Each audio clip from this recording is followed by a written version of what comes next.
Guys இன்னைக்கு நம்ம Christmas தாத்தாவை எப்படி கொள்றதுன்னு தான் பார்க்க போகிறோம். கிஃப்ட் எடுத்து கொடுப்போம் வாங்க. ஹாய் பயந்துட்டேன் கைஸ். ரொம்ப மோசமாக செத்து போயிட்டாங்க கைஸ். மொதாவியை நம்ம வெற்றிகரமாக கலெக்ட் பண்ணி போயிடுவோம் வாங்க. நல்லா ஜூஸ் பாட்டில் அடித்து கொடுப்பா, அப்படின்னு நல்ல எனர்ஜி கிடைக்கும் கைஸ். கோழியை மாற்றிட்டு இருக்காங்க கைஸ். ஃபஸ்ட்டு பட்டாம்பூச்சி முட்டையத்தை கையில் கொடுத்து பார்க்க வர மாட்டேங்க கைஸ். அதோட அவன் கையில் எடுத்து கொடுத்தேன் பாய் கைஸ். நேரங்காலத்துலேயும் வாய்க்கு வளருது கைஸ். பட்டாம்பூச்சி முட்டையை எடுத்து கையில் கொடுத்தேன் கைஸ். அவன் அதையும் பார்க்காம வைக்காங்க கைஸ்.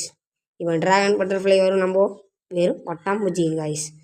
ரொம்ப ரொம்ப வெறி ஏற்றிட்டு கைஸ். இப்போ ட்ராகன் வரும் சாப்பிடுங்க போங்க கைஸ். அவ்வளோதான் கைஸ். ரெண்டாவதாவே நம்ம வெற்றிகரமாக எடுத்துட்டோம்.